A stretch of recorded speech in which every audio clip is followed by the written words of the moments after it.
ये आपकी UP board की प्री बोर्ड परीक्षा का मॉडल पेपर है। इसे आप देख लेंगे, लगभग यही प्रश्न आपकी बोर्ड परीक्षा में प्री बोर्ड परीक्षा में पूछा जाएगा।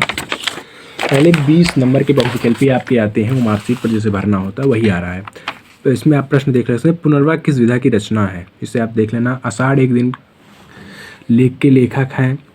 शुक्ल योग काव्य क्षेत्र में किस नाम से जाना जाता है। हंस पत्रिका के संपादन किसने किया था। विश्रामपुर संत के लेखक हैं। ठाकुर किस धारा के कवि हैं। तार सप्तक में संकलित कवियों की संख्या। रामचंद्र का किस कला का महाकाव्य है। सुमित्रानंदन पंत की रचना है। कलम का सिपाही के रचनाकार हैं। शांत रस का स्थायी भाव क्या होता है, ये सब चीज़ें आप देख सकते हैं। कनक कनकते सगुना में अलंकार है, आप देख सकते हैं क्या अलंकार है, इसे आप समझ लेना, ये आपके लिए बहुत इंपॉर्टेंट है। दोहा छंद का उल्टा है क्या है, आप देख सकते हैं, आप सब लोग जानते ही होंगे। पर्यावरण किस उपसर्ग में प्रयोग किया जाता है, इसमें तो आप सब जानते ही होंगे किसके प्रयोग किया जाता है। धुआं का तत्सम है, आप इसमें भी देख सकते हैं। पंचतंत्र में कौन सा समास है, ये भी आप देख सकते हैं। बड़ाई का प्रत्यय है, इसे भी आप देख सकते हैं। निम्न कौन सा पर्याय नहीं है। तात्सम शब्द में वचन की विभक्ति है। जिन शब्दों को स्वरूप में परिवर्तित नहीं होता वे शब्द कहलाते हैं। इसे आप स्क्रीनशॉट भी मार सकते हैं, और हमने आपको सारे प्रश्न बता भी दिए हैं। स्क्रीनशॉट ना मारते हो तो आप लिख भी सकते हैं अपनी कॉपी, मैंने आराम से सारे प्रश्न को बताया है। एक आधा प्रश्न जल्दी में हो गया तो आप पीछे जाकर देख सकते हैं। उसके बाद आपका शुरू हो गया वर्णात्मक प्रश्न, जिसे आप इंग्लिश में सब्जेक्टिव प्रश्न भी कहते हैं। पहला प्रश्न है, निम्नलिखित गद्यांश आधारित दिए प्रश्नों के उत्तर दीजिए। ठीक, इसमें आपको 2 पूछा जाता है, 1 करना होता है। पहला है, हम लोग कच्ची मिट्टी की मूर्ति के समान रहते हैं, जिसे जो जिस रूप में चाहे उस रूप में करे, चाहे राक्षस बनावे चाहे देवता। ऐसे लोगों का साथ करना हमारे लिए बुरा है, जो हमसे अधिक दृढ़ संकल्प के हैं, क्योंकि हमें उनकी हर बात बिना विरोध मान लेनी पड़ती है। पर ऐसे लोगों के साथ करना बुरा है जो हमारी ही बात पर ऊपर रखते हैं, क्योंकि ऐसी दशा में ना तो हमारा कोई दबाव रहता है और ना हमारे लिए कोई धारा। ये मित्र चैप्टर का है, तो उपयुक्त गद्यांश संदर्भ लिखित आप लिख सकते हैं। प्रस्तुत गद्यांश हमारी पाठ्य पुस्तक हिंदी के गद्यखंड के मित्रता नामक पाठ से लिया गया है, जिसके लेखक रामचंद्र शुक्ल जी हैं। रेखांकित इसकी व्याख्या कीजिए, इसका व्याख्या आप आराम से कर सकते हैं। हम लोग कच्ची मिट्टी की मूर्ति के समान हैं, तो हम लोग कच्ची मिट्टी की मूर्ति के समान है। लेखक कहता है कि हम लोग कच्ची मिट्टी की मूर्ति के समान हैं, हमें जो चाहे जिस रूप में बना सकते हैं। अर्थात आप जो बच्चे होते हैं वो कच्ची मिट्टी की मूर्ति के समान होते हैं, उसे चाहे जिस रूप में बना सकते हैं, चाहे उसे हम राक्षस बना दें या चाहे हमें देवता बना दें। किन लोगों की संगत हमारे लिए बुरा है, तो हमारे लिए हमसे जो ज़्यादा दृढ़ संकल्प है उनके लिए भी, उनसे भी दोस्ती करना बुरा है, और जो हमसे क्या कहते हैं हमारी ही बात को हमेशा मानते हैं उनसे भी दोस्ती करना बुरा है। ये यहाँ पर लेखक ने बताया, इसे आप अपने शब्दों में लिख सकते हैं। दूसरा ईर्ष्या नामक चैप्टर से है, इसे भी आप कर सकते हैं। ईर्ष्या चारित्रिक दोष नहीं है, प्रस्तुत इससे मनुष्य में आनंद बाधा पड़ती है। जब मनुष्य की हृदय में ईर्ष्या का उदय होता है तो उसके सामने शौर्य मध्यम दिखने लगता है। पक्षियों के गीत जादू नहीं रह जाता, फूल तो ऐसे हो जाते हैं मानो देखने के योग्य नहीं। लेकिन मैं कहूँगा ये सारा आप ये कर लेना, आपको मन है तो भी कर सकते हैं, एक ही करना है आपको, 2 में से दोनों मत करना। फिर आपके लिए बहुत ही आसान पूछा गया है पद्य आधारित प्रश्न, जो भी 3 गुणे 6 मतलब 3 क्वेश्चन हैं, 2-2 नंबर के सारे हैं।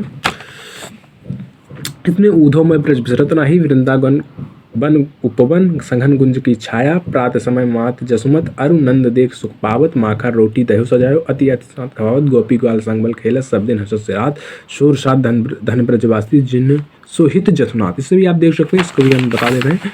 पद्यांश के शीर्षक कवि का नाम सूरदास है। रेखांकित इसकी व्याख्या जिसे आप कर सकते हैं। गोपी ग्वाल बाल संग खेलत, सब दिन हंसत रात। तो इसमें क्या कहते हैं, वो सूरदास जी कहते हैं कि जो भगवान श्री कृष्ण कहे उद्धव से कहते हैं कि हम गोपी ग्वाल के संग खेलते थे और सब दिन भर हंसते रहता था। सूरदान कहते हैं कि ऐसे ब्रजवासी धन्य जहाँ जिसके साथ भगवान श्री कृष्ण स्वयं रहते। श्री कृष्ण ब्रज में कौन कौन सी बातें विस्मृत नहीं होती, तो लिख सकते हैं। वृंदावन की गोकुल जो उपवन, महासगन उनकी छाया थी। प्रात समय माता जता वो देखकर सुख पाती थी। गोपी के साथ खेलते थे, ऐसे लोग ऐसी दिन भर हंसते रहते थे, यही चीज़ उनको विरसती नहीं है। उसके बाद आपका है निर्भय स्वागत करो मृत्यु का, मृत्यु समय विश्राम स्थल, इसे भी आप कर सकते हैं। मैं कहूँगा ये कर लीजिए, सरल आपको पड़ेगा। उसके बाद ये आपका संस्कृत श्लोक है, इसमें 5 नंबर का है। 2 नंबर का आपका होगा संदर्भ लिखने का और 3 नंबर का अनुवाद।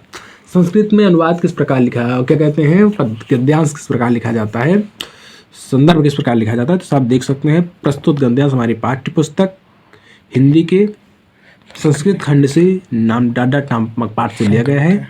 इसके लेखक तो इसमें होते नहीं, इसमें लेखक नहीं लिखेंगे। आप दो में से इसमें भी एक करना है, इतना सरल है। उसके बाद आपको श्लोक का भी पूछना है, भी 5 नंबर का पूछा जाएगा, आप देख सकते हैं। जो आपका अस्माकं संस्कृति सदा गतिशीला वर्तते से गद्य में श्लोक लिया गया है, और जो आपका यहाँ पर संदर्भ लिया गया है संस्कृत में, उसमें लिखा है मानो हित्वा प्रियो भवत क्रोधम हित्वा न सोचति, ये वाला, और सर्वभवन सुखना सर्वभवन निरामय सर्वभद्राण पश्चात वाले चैप्टर से दूसरा श्लोक एक करना है आपको, जो आपको आए कर लेना, और अपने फिर है अपने परिचित खंड के आधार पर देगा प्रश्न। तो इसमें आपको पता होगा आपके जिले में कौन सा लगता है, जिस जिले में आपका अपने इशारे से कर लेना।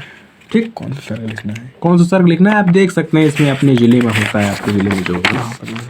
उसके बाद जीवन परिचय आपको लिखना है, इसमें भगवत शरण उपाध्याय, डॉक्टर राजेंद्र प्रसाद है, रामधारी सिंह दिनकर है। आपको मैं एक चीज़ बता दे रहा हूँ, चाहे पद्य में भी आप 5-5 नंबर का पूछा जाता है जीवन परिचय, गोस्वामी तुलसीदास है, रामनेत्र त्रिपाठी, श्यामलाल मांडे। आपको मैं बोर्ड परीक्षा के लिए भी बता दे रहा हूँ, शुरुआती 3 चैप्टर का गद्य में से, शुरुआती 3 चैप्टर का पद्य में से याद कर लेंगे तो एक चैप्टर आप मिल जाएगा प्री बोर्ड, इसे हमें लिख लीजिए। फिर एक श्लोक आपको लिखना होगा जो आप याद किए हो, लेकिन इसमें ना हो, मतलब आप 3 श्लोक याद करना होगा, 2 श्लोक आपके पास इसमें आएगा, पेपर में आएगा, और 3 श्लोक याद कर लेंगे तो एक श्लोक आपको लिखना है, जान लीजिए जो पेपर में आएगा। 2 श्लोक याद करेंगे उसमें थोड़ा दिक्कत हो सकती है। फिर एक आपका ये लिखने को आता है, 2 दिए रहते हैं, करना होता है आपको, पत्र लिखने को आता है, ये भी 4 नंबर का रहता है। फिर 2 प्रश्नों के उत्तर संस्कृत में देने होते हैं, आप जो पढ़े रहेंगे संस्कृत में 1 नंबर का था, आराम से दे सकते हैं। फिर एक पर निबंध तो आप आराम से देखते हैं, इसमें जल संरक्षण का पूरा है, मेरी प्रिय पुस्तक पूरा है, पर्यावरण समस्या समाज स्वच्छ भारत अभियान पूछा है। इसके अलावा भी हम 3 आपको इंपॉर्टेंट बता दे रहे हैं। पहला आपका हो गया, क्या कहते हैं, विज्ञान अभिशाप है, विज्ञान वरदान और अभिशाप है, पर्यावरण संरक्षण में आप देख ही रहे हैं। इस पर आ सकते हैं, तुलसीदास पर भी निबंध काफ़ी बार आता है, इसको भी आप देखना। और मित्रता पर भी कुछ आ सकता है, कभी कभी आ जाता है, मित्रता भी पूछा जाता है।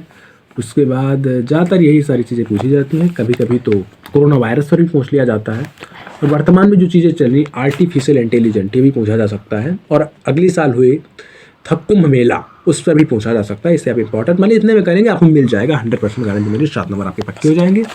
चलिए बाकी मिलेंगे अगले वीडियो में और किसी पेपर के साथ। धन्यवाद।